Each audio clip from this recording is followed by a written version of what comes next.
nagpapatuloy pa rin ang epekto ng habagat sa malaking bahagi ng ating Luzon. Yung frontal system, ito po yun, bagamat nasa loob siya ng ating Philippine Area of Responsibility, hindi ito nakaka-apekto sa ating bansa.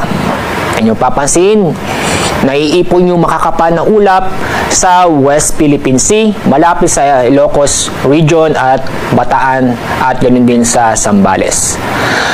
Kasalukuyan, January fair weather po tayo sa Visayas at Mindanao at meron kami na monitor na isolated na mga pag-ulan dulot ng thunderstorm sa Central Visayas at ganoon din sa Negros Islands Region.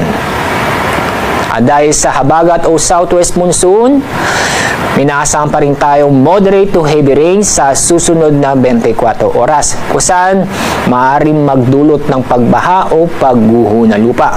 Ang mga lugar na makakaranas nito ay sa Ilocos Region, Batanes, Babuyan Islands, kasama na rin ang Bataan at Zambales. Kaya paalala sa mga kababayan po natin sa mga nabanggit na lugar, inyong papansin, concentrated sa may kalurang bahagi ng Northern at Central Luzon na patuloy pa rin tayong mag-ingat, maging alerto dahil sa mga posibleng pagbaha o pagguho ng lupa.